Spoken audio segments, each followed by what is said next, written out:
அது நம்ம படி கூடுமா? முதல் கேள்வி. குளிர்பானம் ப்ரொசஸ் குளிர் இல்லை, குளிர்பான வியாபாரத்துக்கான காசு போட்டு எடுக்கிறது மிஷின் அது. இது முதல் கேள்வி. ரெண்டாவது கேள்வி, இப்ப இரும்பு பஜேஷன் நடக்குது, போகல பஜேஷன் நடக்குது இங்க, இரும்பு மஜ்லிஸ் இப்ப நடக்குதுல, அதுக்கு முன்பதாக வந்து ஒரு உருவப்படத்தை போடுறவங்க, உருவப்படத்தை போடுறாங்க, பள்ளியாசல வழக்கத்துல கட்டுறாங்க உருவப்படத்தை. அந்த உருவப்படம் அந்த இதுல விளம்பரத்துல போடலாமா? இது ரெண்டாவது கேள்வி. அவ்வளவுதான்.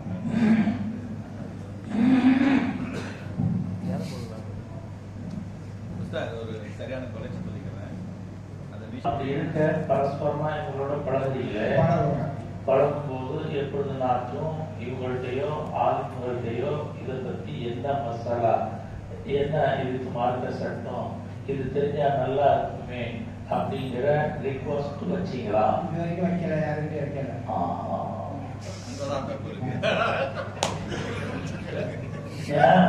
சில நேரங்களில் இருக்க சில விஷயங்கள் ஆரம்பத்திலிருந்து வேர்ல இருந்து கீழே இருந்தா இல்ல ஆரம்பத்திலிருந்தே பிடிச்சிருந்தா அது கொஞ்சம் பெருசா போய் ஆரம்பமாக போயிருக்காது. நம்ம ஒரே ஃபேமிலியா ஒரே இடத்துல இருந்துருக்கும் போது சில விஷயங்கள் உண்மையாகவே மார்க்கெட் பொறுப்பா இருக்கு அல்லது அவங்க ரைட்ஸ் இல்லைங்கும் போது அதை நம்ம நல்லா ஹிக்மத்தா அதை சொல்லி எப்படி மசாலா என்ன இது சட்டம் தெரிஞ்சுட்டா மொத்தம் போதா அப்படிங்கும் போது அது அப்படியே கொஞ்சம் டைல்யூட் ஆகிடும், லேஸா இருக்கும். அதை நம்ம மனசுல வச்சுட்டே இருக்கணும். வச்சு வச்சு எப்போ நேரம் வரும் வரும்போது நல்லா வச்சு கச்சிதமா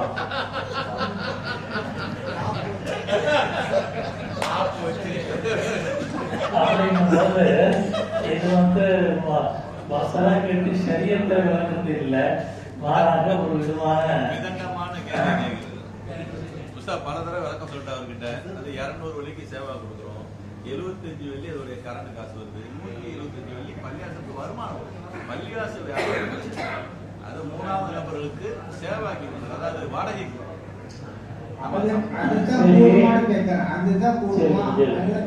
இது பள்ளிவாசல்ல ஜனாதா வந்தா எங்க வச்சு சொல்லுவீங்க? அது அந்த இது வச்சிருக்கீங்களே, அந்த ட்ரிங்க்ஸ் வச்சிருக்கீங்களே, அது வச்சிருக்கிற இடத்துல அது உள்பள்ளியா வெளிப்பள்ளியா? வெளிப்பள்ளி அப்படின்னு சொன்னா இது மாதிரி காரியங்களுக்கு அனுமதி உண்டு. உள்பள்ளி அப்படின்னு சொன்னா அந்த பள்ளிவாசல்ல இங்கே இருந்து அர்ஷ் வரைக்கும் விவாதத்து வணக்க வழிபாடுக்கு தவிர வேறு எதுக்கும் அந்த இடத்துல என்ன இல்லை, அனுமதி இல்லை. வெளிப்பள்ளி இருக்கும்போது அங்கே ஜனாதாவை நீங்க கொண்டு வரலாம்.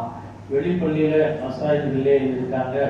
இப்ப சில இடங்கள்ல வெளிப்பள்ளி கொஞ்சம் பெருசா இருக்கும், அங்கேதான் அவங்க ரம்ஜான்ல கஞ்சி காட்டக்கூடிய அந்த ஷக்கல், அந்த சட்டி, அந்த தேச்சா, அது இதெல்லாம் கொண்டு ஆரம்பிப்பாங்க.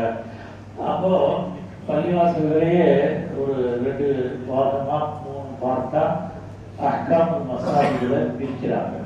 ஒன்று ஃபர்ஸ்ட் அங்கே தொழுகையா இருக்கும், ஒன்று லாஸ்ட் அங்கே கொஞ்சம் செருப்பு போடுறது, அதை வைக்கிறது, இதை வைக்கிறதுன்னு இருக்கும். ஒன்று இது 2க்கும் நடுவில் உள்ளது அங்கே ஜனாதா செஞ்சுக்குவாங்க, மற்றது இது மாதிரி செஞ்சுக்குவாங்க.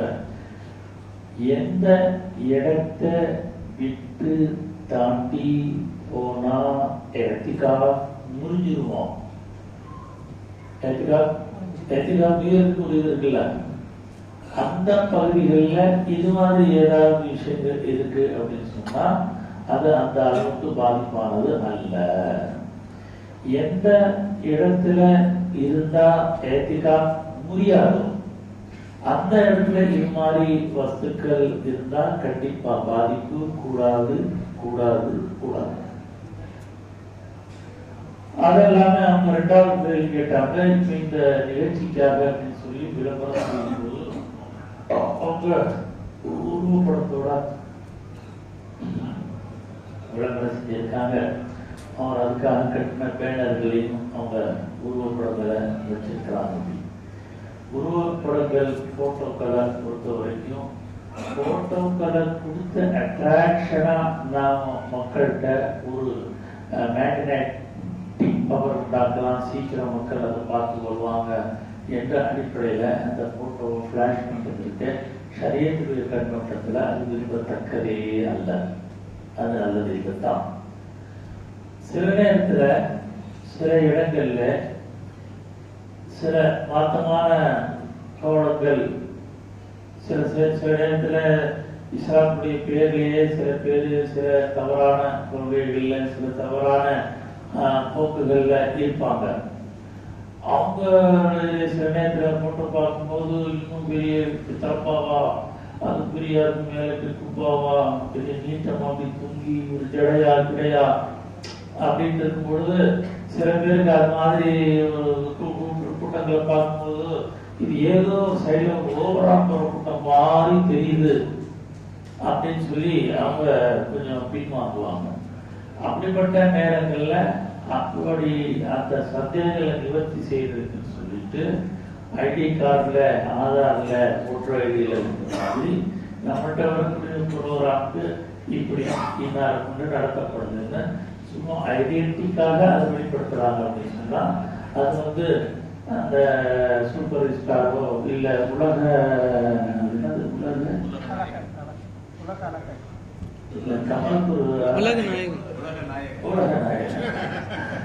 உலக நாயகன் மாதிரி இல்லாம ஒரு ஐடென்டிக்காக அவங்க இருக்கிறாங்க அப்படின்னு சொன்னா அது ஒரு பெரிய வெறுக்கத்தக்கது அல்ல.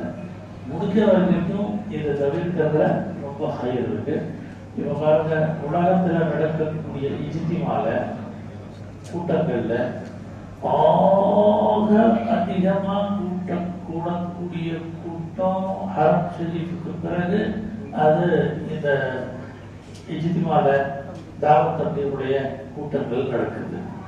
அவங்கள்ட்ட அடிப்படை சட்டமே என்னன்னு கேட்டா, நம்மள்ட்ட எந்த விதமான போஸ்டர் இல்லை, எந்த விதமான பேப்பர் இல்லை, எந்த விதமான நோட்டீஸ் இல்லை, எந்த விதமான போட்டோக்கள் இல்லை, எந்த விதமான பேரும் இல்லை, இதுவும் இல்லை, விளம்பரமும் இல்லை, யார் பேசுறாங்கிற இன்ட்ரோடக்ஷனும் இல்லை. ஆனால் அல்ஹம்துலில்லாஹ் இப்ப பாருங்க, இதுல பங்களாதேஷ்ல நடந்துச்சு, 2 இஜ்மா நடந்துச்சு. முதல் இஜ்மால சேர்ந்தாங்க 12 லட்சம், அடுத்த இஜ்மால சேர்ந்தாங்க 15 லட்சம். ஏங்க நேரடியான மேனத்து முலாக்கா செஞ்சு அவங்க அழைக்கிறாங்க. அல்லாஹ் தஆலா அந்த பரக்கத்தை கொடுத்துருவாங்க. அதனால முடிஞ்ச வரைக்கும் இது மாதிரி ஒரு ஃபார்மாலிட்டிஸ் இல்லாம இருக்கிறது ரொம்ப நல்லது. தவிர்க்க முடியாத நேரத்துல ஒரு அறிமுகத்துக்காக ஐடென்டிக்காக சின்னதாக சிம்பிளாக இருந்தால் அது ஒரு தப்பும் இல்லை.